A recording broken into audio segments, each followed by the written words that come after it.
All right, and we are live. Currently, for anyone watching, I'm looking at the post-fight press conference right now. And actually, I'll be right back.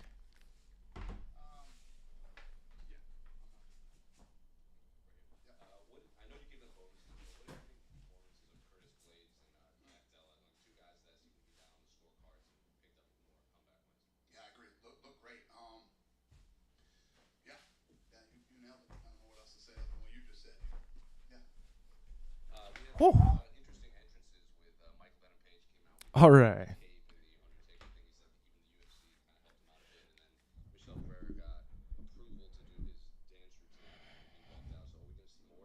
Perfect. No, no.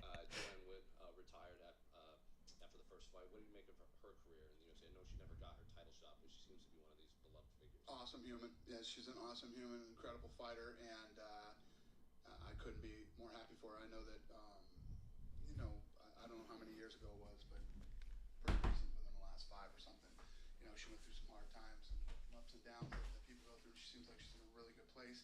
Seems like she's really happy in her personal life, and obviously happy enough professionally to finally call it quits. So Ooh. it could not happen to a better human being. Absolutely love her and wish her nothing but the best.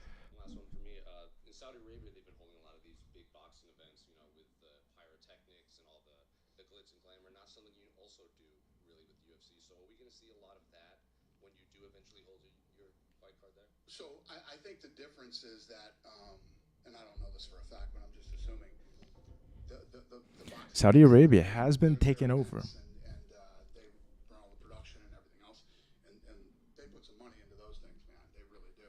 But when we go there, we'll be running the production. Here we go. I did not. Ah, shut the I mean, fuck up, dude. I saw it on social media. Yeah. What do you mean? What did I make? What did I make of it? Dana, you know what he's asking you. Yeah, I mean, going into the Fury fight, if Fury trained for the fight and didn't show up and you know look like he ate Tyson Fury, probably the way that fight would have ended too. I mean, listen, the crossover. You know how I feel about Ariel's crossovers. gonna have a field day with this one. That's how they end, just like that. Dana, right here to your left. He's not wrong. Ronnie, on He's JJ not wrong. into the UFC Hall of Fame this summer. I saw you guys got to share a moment after the announcement. I guess what did you guys say to each other, and I guess what does she mean to you and the company? We both said thank you to each other. She's incredible. I love the first time I ever saw Joanna fight in the UFC. I literally went back and grabbed her and said, "Come out and watch the rest of the fight." We literally sat there all night and watched the rest of the card together. Yeah, man. From Shout out to that night Joanna. to tonight, we've become really close friends. Well deserved. So Well deserved spot in the Hall of Fame. and she not only since she's when she was here, but when she retired. I mean, she still does so much stuff with us and for us, and she'll be with us for the rest of her life. Tonight's card had a 5-round co-main event. I know you guys have done this a few times. More recently, we're seeming to see it more for non-title fights. Is that something that going forward, like, could it be every card that this ends up happening eventually? Well, the problem is that like this card tonight, and even more so UFC 300. Let me go ahead and add the chat. Fights on the card. Let me go ahead and add the chat. This is probably crazy loud. I don't even know. We'll be sitting in the room I don't even know. fights that Add the chat box here so anybody who comes in can. both want 5 rounds, or sometimes the fighters ask for 5 rounds. They want to go 5 rounds. So it's sort of just kind of how we feel. But I think as fans, when we have great fights, like as you look through, we ran the first promo tonight for UFC 300.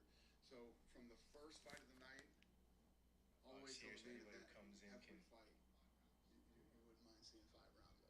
How difficult was it to? Tonight was the first time we saw like the bout order as well. So how difficult was that to figure out where everybody goes? Like I saw a lot of people talking about Bo Nickel being really high. So how challenging was that? I'm not kidding you. We literally finalized it today or yesterday. Last night we finalized it. Right after the weigh-ins, we started moving a couple more things around, and then last night we said, "All right, this is it. This is the card." We were announcing it tonight. So if we didn't announce it tonight, we'd probably still be playing with it next week. It is what it is now. Dana over here. Just curious what your thought was of just the whole atmosphere tonight. You had the crowd chanting USA, chanting Cheeto, all different flags from all countries. It Let me go was ahead and turn this up. being here in that atmosphere. It's incredible, brother. I mean, it really kicked off and started at the press conference. The press conference was insane, awesome. Then we roll right in. Finally, we got another live viewer in here. Weigh-ins the next day, and then Feel more than free to let me know what are your thoughts about this entire fight card. we got our holy shit moments with some of these fights. A lot of people were saying this one's gonna be better than UFC 300. I mean, now that it's come and gone, Miami is people on still fire. feel the same way. I can't say it Obviously, we haven't seen 300 yet, but it's such a great destination when you talk about everything that makes a place a destination, and then it's become such a huge sports town and now a fight town. We came here, I came here with Anderson Silva, I don't know how many years ago, and we held a press event, and literally there was no press there. And we've put on a couple fights, the gates weren't great, but in the last 10 years, this place has just exploded. And then finally, for me, you mentioned 14 million plus for the gate. Yeah. So is it fair to say that Miami will get another one? there we go. That's better. Come back twice a year rather than once a year? I don't know. I will say the Miami crowds are absolutely It's not absurd. good. You know what's crazy? Miami might have some of the best domestic crowds in the UFC. Put it to you this way. Probably the biggest venue you can do in the United States is Madison Square Garden, right? I Miami think we can all agree on that. is equal to Madison Square Garden now with numbers. Wrap your head around that. Think about that 10 years ago. Would have never imagined it. It sucks because Miami has some of the worst fans. I don't know if anyone watching actually watched the pay-per-view. The fans didn't show up until the pay-per-view started. Sir, I have no idea what you just said to me. Bro, what is the Spain? Spain. Yeah. Yeah. Got a knockout tonight. Okay. Yeah, Miami has some notoriously fair weather fans. Knockouts are great. When you go in and you perform at this level with everything that we were just saying about this place here tonight, the energy, the fans, and you pull off an incredible knockout, it literally doesn't get any better than that. Thank you, sir. They know we're here. Yeah, go ahead, brother. I know Chito lost, but you guys, before the pandemic, had gone to Chile, had gone to Argentina. Given his popularity, how much media there was here for him and fans, is there a chance that the UFC visits Ecuador at one point? Yeah, I mean, For a fight night, I think that'd be a great idea. out of the equation, we end up in Ecuador someday anyway. Obviously, when you have somebody who's that's popular from that part of the world. They raise his volume. We're talking about Africa and Spain right now. Is that better? Oh shit, that's loud. Heavily invested in Mexico now. Yes, we will end up there someday. It's a good idea. No, not yet. Thank you, sir. Who's next? Go ahead. Dana, continuing with that question, there were probably a record attendance from Ecuadorians. Go ahead and try this up. 5,000 Ecuadorians were here. Maybe a bit You can feel it. Yeah, and more than 40 Ecuadorian journalists came to see Cheeto. It would be good if UFC goes to Ecuador one day, but what would be your message to Ecuadorian fans that they were, extremely explosive, electric tonight, here and back home? This is what I love about South America. I mean, it's almost like that soccer mentality. They Yeah. support their own and they're very vocal. And, Some very good crowds. It helps create this unbelievable energy at sporting events when you have these people from other countries, and Ecuador definitely represented in every way, shape, and form. And it was fun. I mean, you hear USA or I don't know what they were saying, something O'Malley, and then you hear Cheeto, and it's the best, man. It creates that energy, that buzz at a fight that you love. You had a blast here. Thank you, sir. When you have anybody else? This unbelievable energy. Yep. That's USA. Hello, Dan. I'm just wondering, what do you think is coming now for Cheeto after this fight? Do you think maybe? Yeah, Cheeto's in a tough spot right now. Of this fight between Cheeto and Cheeto's in a tough spot. I think either Cheeto versus Piotr. To get back on the horse and win a Cheeto couple versus fights, Piotr is a and good fight. Who knows? He could work his way back up to O'Malley again, because yes, it's 1-1. Trilogy. So that fight could. He's possibly thinking happen. like a I'm not promoter. Thinking about that or considering that right now, but not saying it. Could Yeah, be you possible. are. You wouldn't say it if you weren't. You're welcome. Who was the other guy that said? Yeah, Dana, Go So I know you guys have deals lined up with places, agreements for locations ahead of time, but I have to ask. I had a couple people approach me after the conference and today after, like you said, an electric energy here in Miami. Is there a chance Miami becomes one of those stables where you go twice a year, or maybe? That's what that other guy just asked me too. Yeah, well, maybe for UFC 305, that's the specific thing they've been He asking. didn't answer it. I think he's avoiding That's that. interesting. That's interesting. It's That's interesting. Was that a talk at least, or is that No. up in the air? Fun. Never even thought it till you just said it. Awesome. People have asked you Obviously, before. You're Dustin lie. Poirier, Benoit Saint-Denis. It was a great fight from round 1 and 2 till it ended, but Benoit definitely showed that he belonged. Is that a guy that you guys are gonna keep giving these big fights, or? Yeah, no, he's one of the best in the world. Listen, Poirier, like what I said when we started this press conference, what I said about Poirier put on another legendary performance and took himself to another level. And Poirier is one of the best to do it. So it doesn't hurt his stock at all. Not even a little bit. You know, he's another one now that's got to jump back in the mix and win some fights. He'll learn from this. Yeah, Benoit's young. Benoit's young. This was, in hindsight, this is a fight that probably shouldn't have gotten made. Camo shorts. Sean O'Malley got his pink shorts. Brendan Allen, upcoming UFC headliner, wants purple shorts to commemorate his daughter, as well as his school's colors. Can he get purple shorts next time out? This is when we know we've gone too long with the press conference when we start talking about clothing. Sure, he can have purple pants. Thank you. Oh, thank you.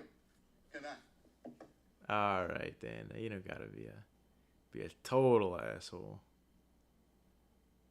I think it's actually, he said it's a stupid question, but I think it sets up, it sets itself up for some big changes in the future, man. Because for a while it was, the crazy sponsors in the shorts. He had enough of that. Everything had to be standardized. Venom comes in.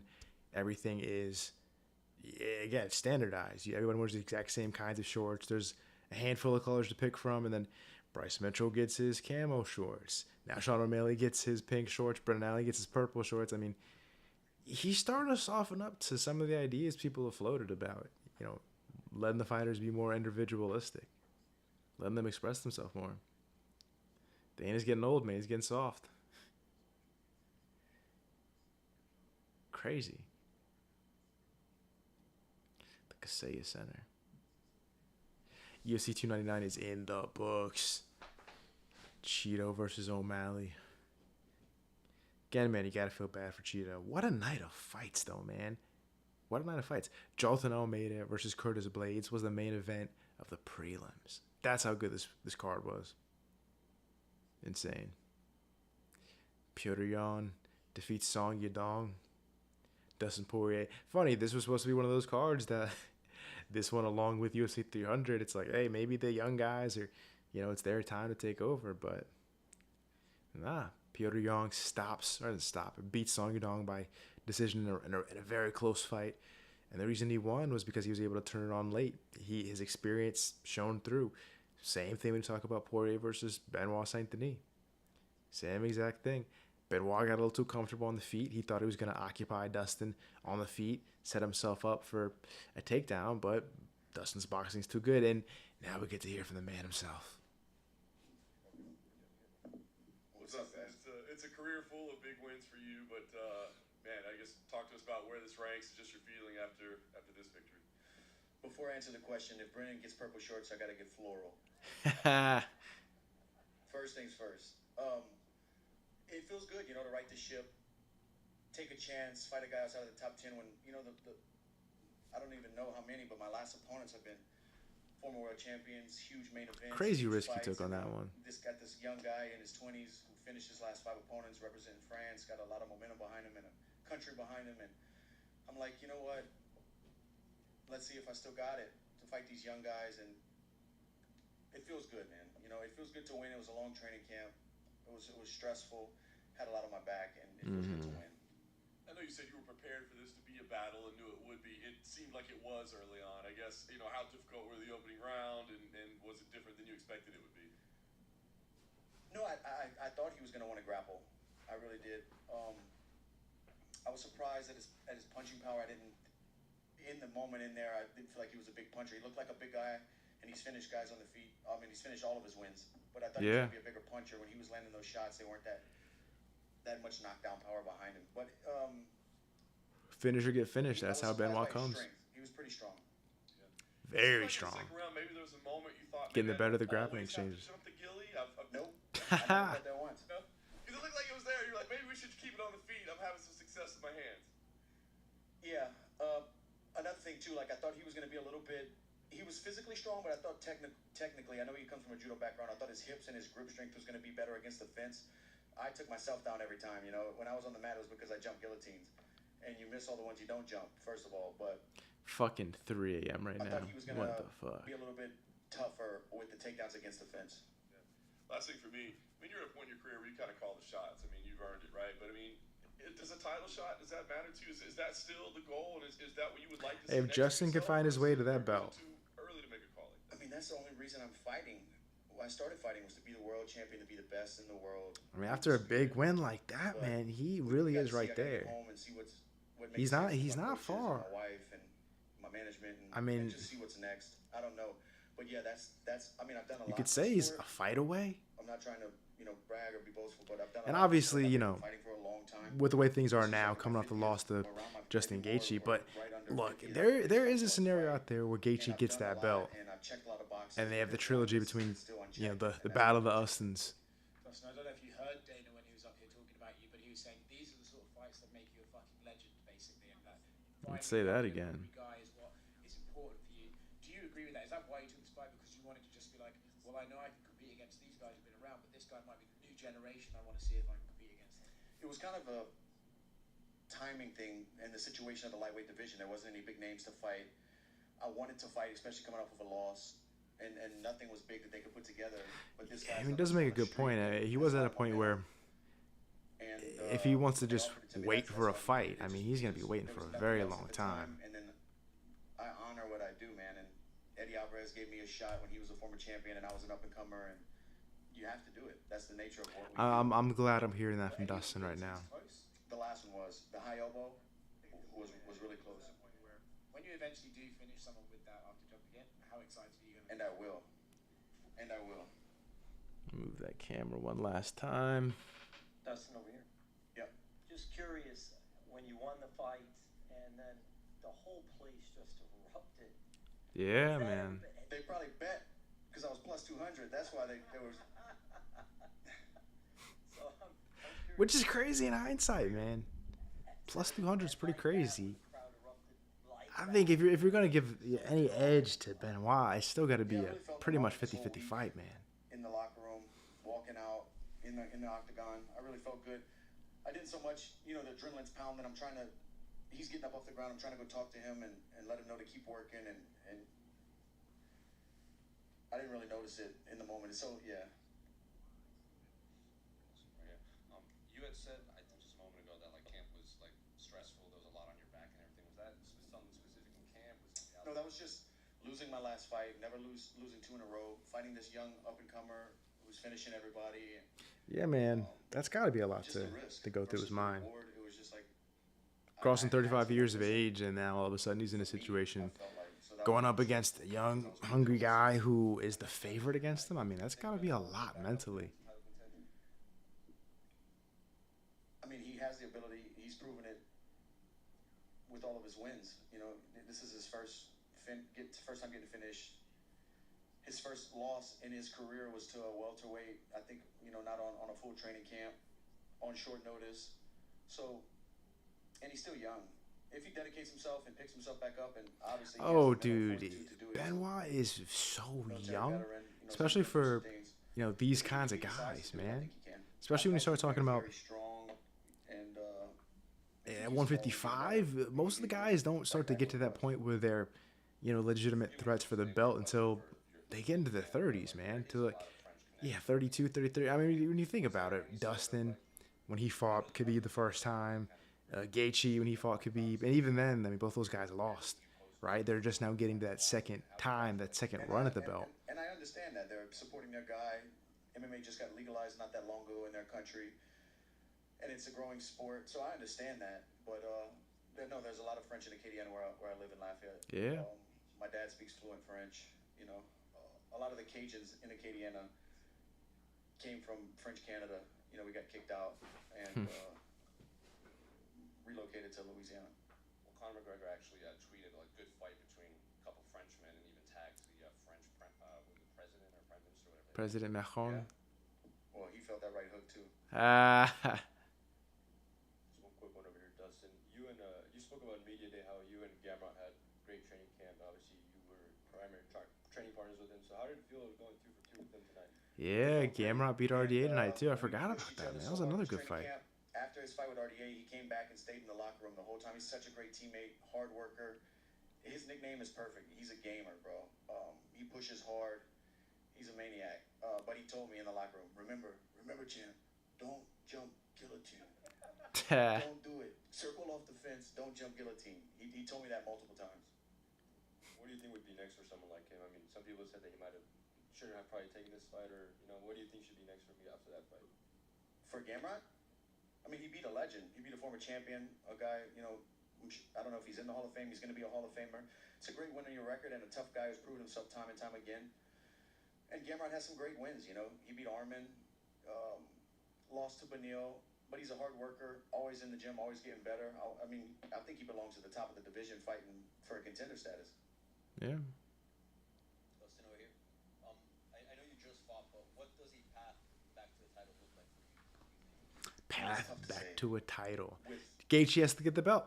I mean, it's as simple as I don't that. know, the lightweight division Or is so if hard. Holloway beats Gaethje and Not a then, clear path to anything for anybody. Dustin fights the Now winner it's of even more so Arman, with especially if Matt coming Arman up. beats Let's say he Charles, does then you beat got, Gaethje. Does he stay at 55? What?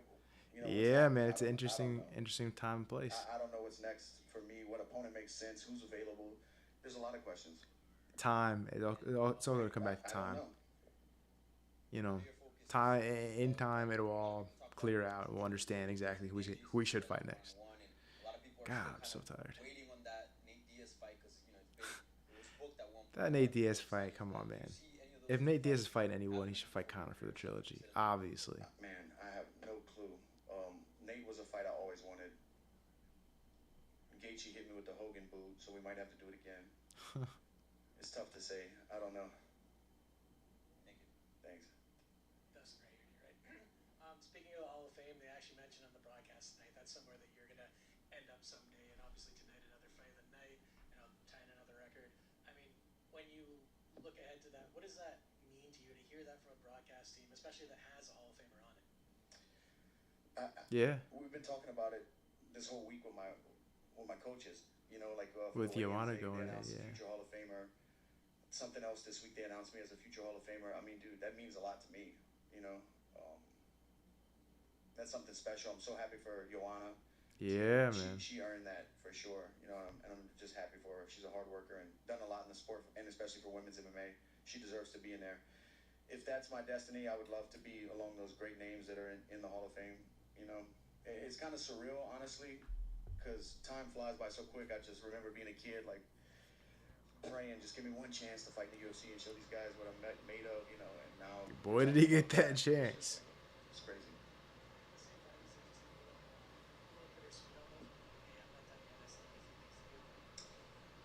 Yeah, like I've said before, I have tread on the tires, and I think I can beat a lot of these guys. I can compete with the young guys. I can beat anybody in the world, I feel.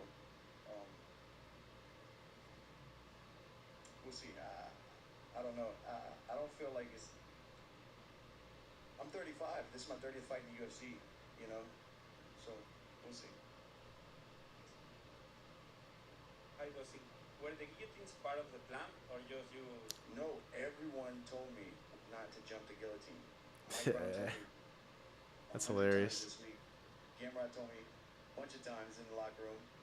At weigh-ins, Look, man, people are giving him a lot of shit about going for the guillotine, but it was there. You know what I mean? At the end of the day, it was there. I mean, obviously he didn't get it, but I mean, what he's supposed to do? Just not go for the obviously available technique. You know what I mean? Like,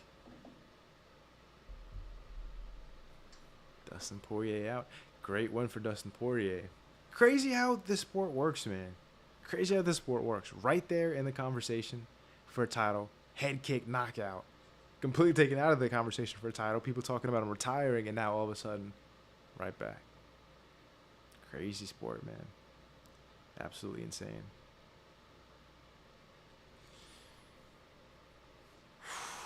I wonder who's going to come out next. I mean, Dana already came out. Dustin came out. I wonder who. I wonder if Cheeto's gonna come back after a loss. You know, say what he has to say to everybody. I will say this: Cheeto handled that loss very well, very classy. I wanted to see some more kind of sportsmanship from Sean O'Malley. You know, because these guys have had a beef going back 4 years now. Like, it'd be pretty cool to just squash the beef already. You know, definitely interested to see what Sean says. I know what he's gonna say. I know Sean really wants that Ilya Taporia matchup.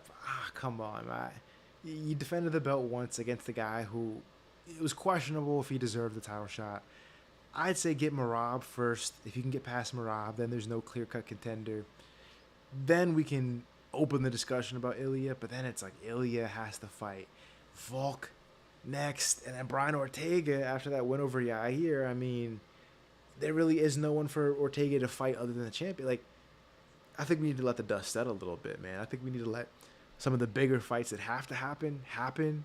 Here he is. Here he is. The champ. Now let's hope there's not too much talk about Ilya, but let's see. Sean, congratulations on the victory. I know you didn't necessarily get the finish you wanted, but it was a pretty incredible performance overall. So I'm sure you'll break it down afterwards. But as you sit there, how do you feel about the way you performed tonight? Sure, he feels fucking amazing. Yeah, something about not getting the finish that just doesn't sit right with me. It's a good point, though. He had a couple options or opportunities early on to get that finish. Once I watch it back, I think I'll be a little bit more excited. But you know, I always want to get that finish. Saw you obviously the boot on the foot, a little bit of a limp as you walked Boot out. on the foot, so the guy is hurt. You know what the status is of it right now, and when the injury occurred. No, I think I've had a pretty major surgery on this foot before, so I think it tends to flare up after you kick someone in the head a few times. So I don't think. Yeah, I mean that makes sense. Hopefully not, but yeah, I think it's just gonna be a little swollen for a few weeks, and we'll be back to work. I see someone in the chat. Cheeto was just too slow. Yeah, man. Cheeto really slow starter, man. No, not at all. I mean, I knew I was better than this guy for 3.5 years. I knew the first fight was a fluke. Crazy, man. I proved that. It's a little hard to argue against him now. I mean, people are giving him shit, but like, I mean, he was a shutout. I think he proved his point. He is the better fighter. He just has a style that Cheeto can't deal with. You're winning the fight. You don't need to sit there. I wanted that finish so bad. I thought I could sit in the pocket and fucking trade. He hit me with a nice body shot, and I just was like, all right, he whooped his ass. I'm gonna sit down and relax for a little bit. Fair enough. Last thing for me. I mean, you said it in the cage. You'd like to see Ilya Taporia as a scary guy. It'd be fun, but you said, hey, here we go. That's the fight everybody wants. We'll do that one too. So the Marab fight has to happen first. I mean, come on. It's nice having options. It's hard to make a decision. I mean, it's a good point, man. He is the champion. He does have options. How it plays out. Talk to UFC. Talk to Hunter, Dana, and we'll see what happens. Sure, obviously you always took that first loss to Cheeto. I like that. He's not pushing too hard for the Ilya fight. Wait to see what happens, what makes the most sense. I like that. Respectable answer. A little bit. I mean, I literally, truly always knew I was better than him. It never bothered me once that fight played out like that. All right. It bothered you a little bit. If it didn't bother you, you wouldn't throw up the zero all the time. That fight never bothered me. It bothered you. It's good that it bothered him, though. That's probably extra motivation in this fight, man. There's nothing wrong with that. And I did. Yeah, there's nothing to be ashamed of with that.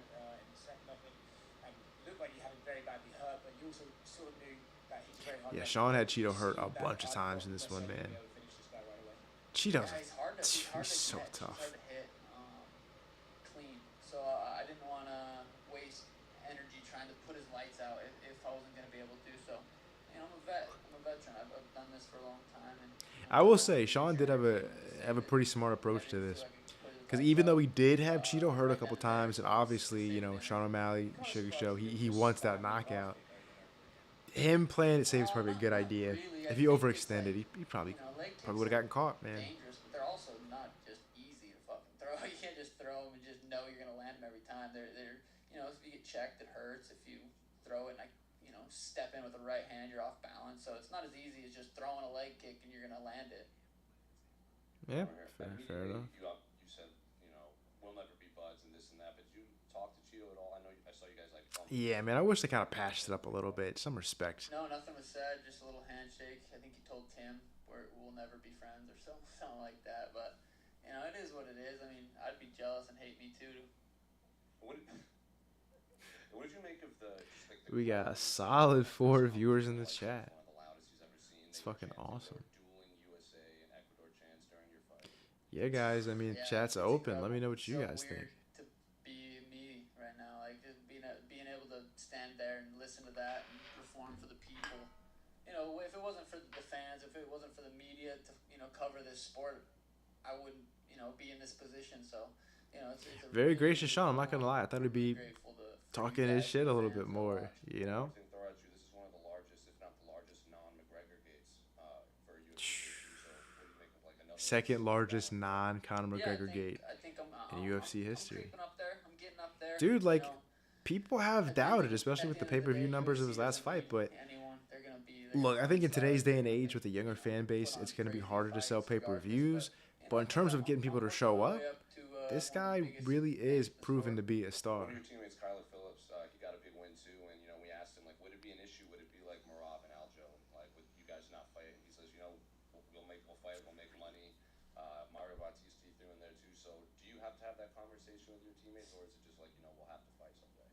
I don't know. We'll go with the flow if it happens. I feel like. Dude, I don't know why the fuck I just did that. I feel like I'm gonna get to a point where I don't even need the belt. I'm bigger than the belt. I have the belt. I'm gonna fight, main event by fucking 140 at 142 and a half, just for fucking 142 and a half.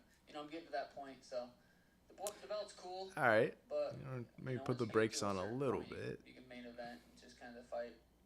Look, He's I right was though. 45-pound. He's right fight though. I mean, if he 170, becomes a fight Nate. Like I want to get there. if he becomes a big enough name, I man. saw the video clip of kind of Marab walking up to you when you were leaving. Did you guys say anything? I don't know. Like I got hit in the head too. I was like, what the fuck? Who is this random guy talking to me? I was like, who the fuck? And then I realized it was Marab. And then it was his buddy was yelling or something. But yeah, I mean that fight very well could happen next. Okay, I respect that. I respect that he's not ducking it. Was with Cheeto, but when you look at the fighter version of Cheeto, what do you think he should do next with his career? He's gonna talk some shit. Cheeto versus Henry could be an interesting fight. Cheeto versus Peter could be an interesting fight. Yeah, actually, I didn't think about that. Aljo would have been an interesting fight. Cheeto, He's, I think the fight to make is Cheeto versus Piotr Jan. That's the fight to make. Because I mean, if you want to fast track him back to the title, or I don't hate Cheeto versus Henry. I don't hate that at all. That's an interesting matchup, and I think Cheeto could knock him out. I think it's a good fight. This fight week, I know. Other than that Jan fight week, you were kind of a fan favorite everywhere you went. I show up and perform wherever we're at. I could, fly to Spain and fight Ilya.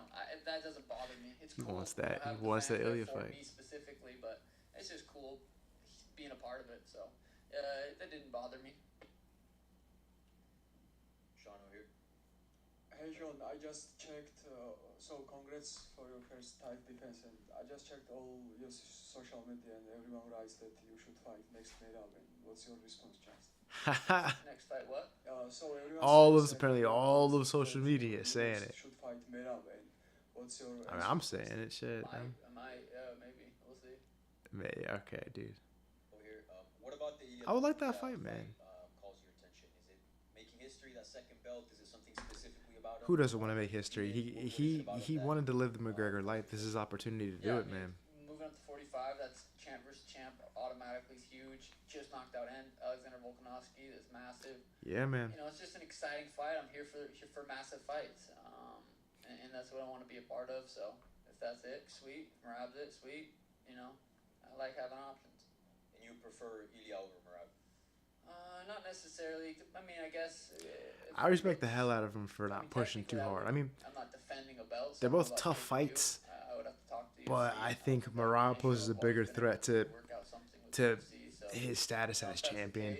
I think a lot of people think Marab is actually the best 35er, and if I'm Sean, and if he's a true competitor, I think it would make sense to try to put yourself in position to shut that narrative up before going for a second belt. Knock Cheeto out, but don't lose confidence from that.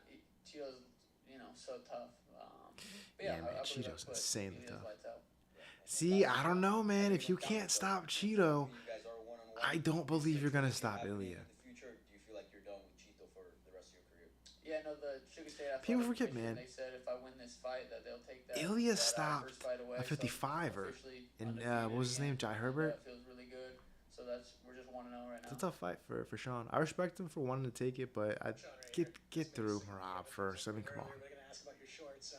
You've been known to change your hair a fair bit. Are the pink shorts here to stay, or could you change those up? It's crazy. The champion did not come in the black and gold. Rock it, so if I don't know when the last time that's happened, man. I feel like the champion always comes in the black and gold, unless, who was the last guy to not do that? I don't know. Hi, Sean. Do you think your problems with Cheeto end that today? And also, do you remember the day Sean's that you gonna guys talk some talked shit. In a pool in Las Vegas? No, I don't. I've never really had a conversation with Cheeto other than, at the PI once, but yeah, I don't know. What about the problems? Didn't even answer the question. All right. Is ended today? I get why he doesn't want to. I've never not liked him. I just, he doesn't like me. He's jealous. I get it. It's whatever. But he doesn't like me for some reason. I don't have a problem with You will see one more fight with him in the future, maybe? Probably not. Okay, thank you. I think I had a 50-44 at one point, so yeah, probably not. Was it that? Was it 50-44? I gotta look at the scorecards. I didn't even pay attention. I just knew Sean won. They were gonna raise Sean's hand. I'm interested to see the score. But and look, obviously, I just watched the fight not that long ago, just like all of you guys. But it was one-sided. I did think there was a round in there. What was it, the fourth round, where I thought Cheeto probably edged it. But even if you give, that round to Sean, was there a 10-8 in there? I don't think there was a 10-8 in that. I would be surprised if any of the judges gave a 10-8. Because I couldn't, off the top of my head, I couldn't tell you which round was a 10-8. There's a lot of one-way traffic.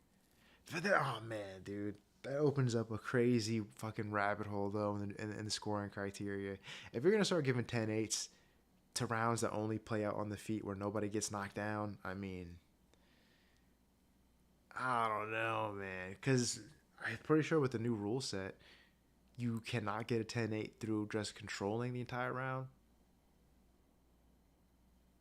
I don't know. It's interesting.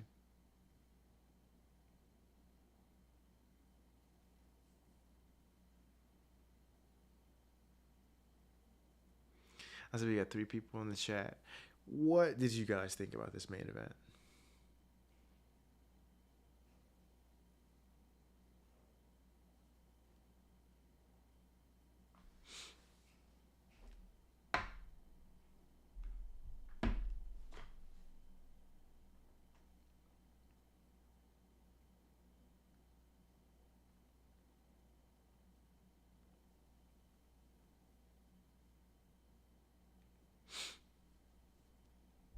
Oh, we got somebody in the chat.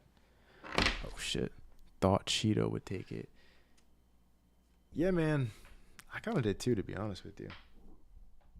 I thought there was a good chance Cheeto was going to take it going into this one.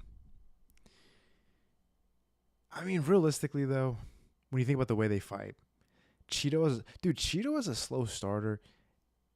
It's like the way to beat him just becomes extremely obvious. Overwhelm him with volume. Like, if you just throw enough and you land enough, there's no chance he's going to beat you. There's just no chance. It's exactly what happened with Corey Sandhagen. Crazy thing is, man, my perspective this whole time has been Corey Sandhagen is better than Sean O'Malley. He's O'Malley 2.0. He's O'Malley, but with good wrestling, minus some of the knockout power. But shit. You look at what O'Malley was able to do to Cheeto versus what Sandhagen was able to do, man. It's a big difference. Corey beat Cheeto in a very convincing way. Sean O'Malley whooped his ass, right? That's the difference. So, yeah, man, I think that if you were a Sean O'Malley hater, a Sean O'Malley denier, he kind of proved everyone wrong. You look at that victory back in the day, and Cheeto had over Sean, and yeah. Look, there's been 4 years of development between the two, so it's a different fight. But still, at the end of the day, it is hard to take this and to take the last fight and to conclude that Cheeto's a better fighter. It's hard to do that, man. And I think that Cheeto had a pretty close fight against against Pedro Munoz before he even got this fight. You know what I mean? Like, I think, and we just saw Pedro Munoz on this card lose. So I think that Cheeto really didn't deserve this fight. It was because of the narrative. 100% was because of the narrative. That being said, man, Sean is the person who really stamped that. He's the one that made it clear that Cheeto did not belong there tonight. Very good performance by Sean O'Malley. Very good performance by Sean O'Malley. Yeah, he proved that he's legit. There's no doubt you can have about it anymore. Sean O'Malley is 100% the real deal. Knocked out Aljo. Completely dominated Cheeto in a way we've never seen before.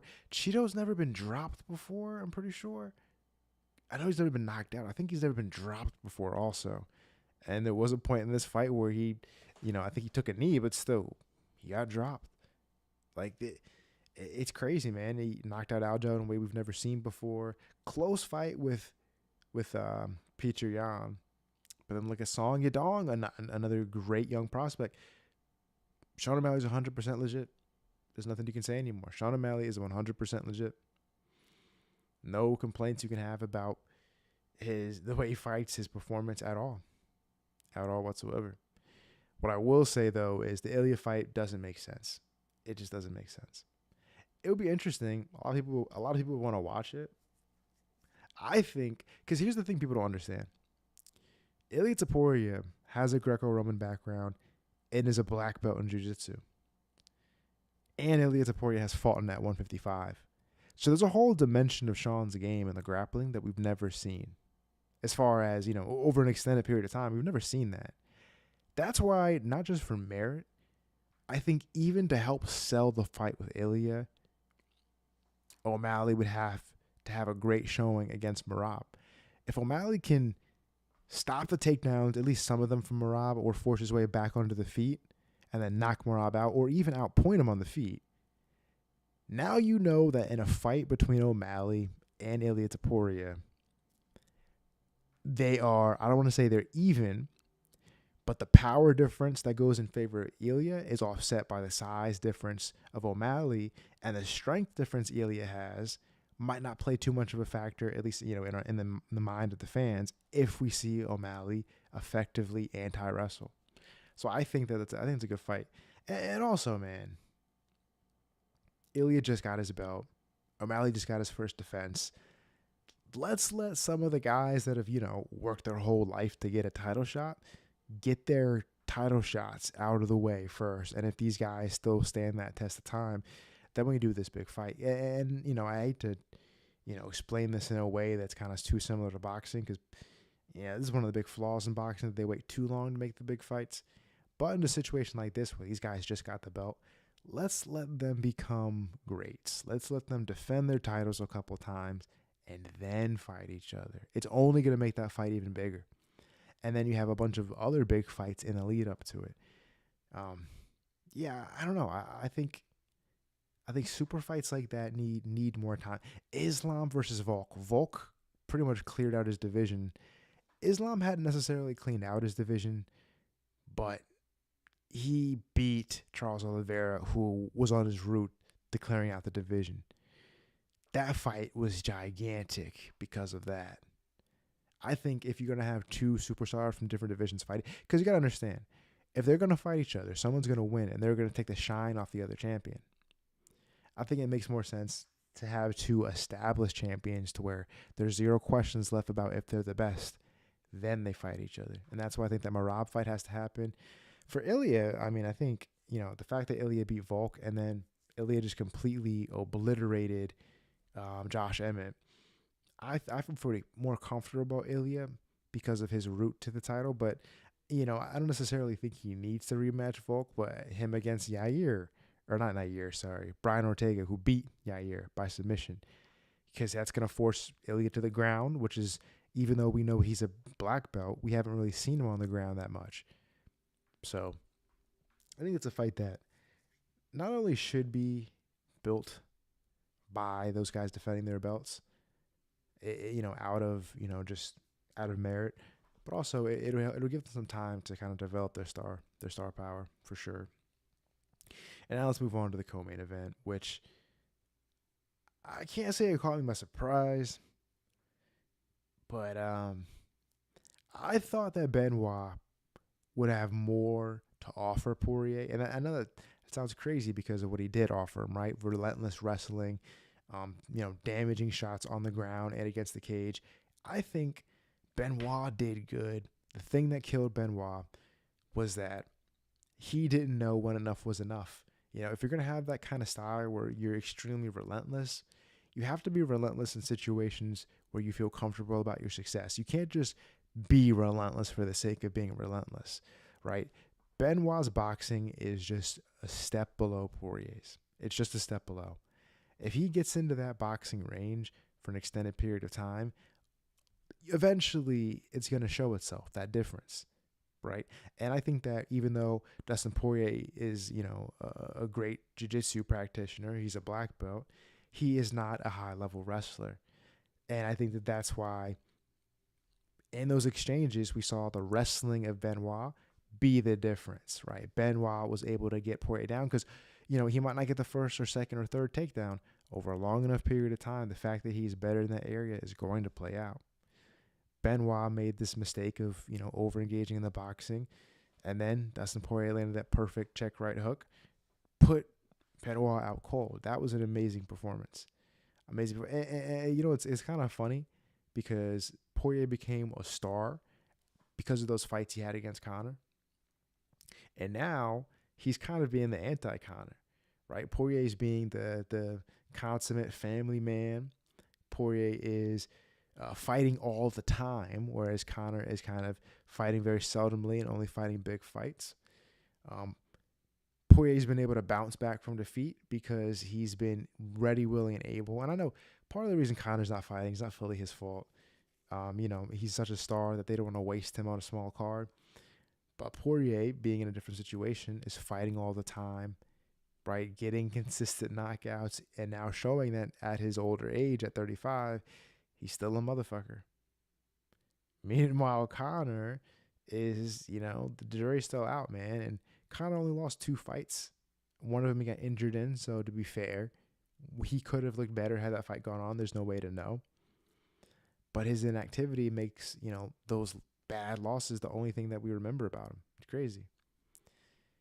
Fight before that, oh my God, how have I not talked about this fight yet? Kevin Holland versus Michael Venom Page. That fight was sick. Vintage MVP. Dude, MVP, I think a lot of people don't realize, proved a gigantic and very important point in that fight, right? Because he didn't just go in there and get the win. He did get it in style to an extent. I know he didn't get a crazy MVP-style knockout. But MVP proved, because remember, Kevin Holland has some sick knockouts in his career. The one against Joaquin Buckley, the one off his back versus Jacare. Kevin Holland is a great fighter in the UFC. Obviously, he's not a title challenger, but he is very, very skilled and very, very talented, right? MVP just kind of clowned him, right? He made him look like he wasn't on his level. And we saw Kevin Holland in a 5-rounder against Wonderboy that was decently back and forth and competitive, where ultimately Wonderboy was able to get the better of him and get the stoppage because of the broken hand. This was a fight where MVP just kind of whooped him over and over and over again. It was in trouble at one point because he, was in danger of getting submitted. Outside of that, man, MVP just kind of felt like he was doing exactly what he wanted to. The fight was happening on his terms. And there were times where he was just pushing Kevin Holland over. Like, it was crazy. It was crazy, man. Petr Yan versus Song Yadong, another good fight. That being said, it is 3:45 in the morning. 4 viewers here, man. Thank you guys so much for coming out. I really enjoy this fight card. Earlier we watched the press conference here. It was a whole lot of fun. Leave in the comments below or even in the chat right before I sign off. How'd you guys feel about this card? And next we got UFC 300. Crazy. Not that long ago, people were wondering, like, what month is 300 going to be on? Who's going to be on it? Now it's here. Absolutely insane. But yeah, guys, thanks again for coming out and watching this. Next pay-per-view event, I'll probably hop on live again. And the rest of this week, I'll probably come on to, Mike Tyson versus Jake Paul. What else? UFC 300. There's a bunch of craziness going on in boxing right now. Ryan Garcia versus Devin Haney. Is that fight even going to happen? So, yeah, there's no shortage of things to talk about in the world of combat sports. So, thanks again for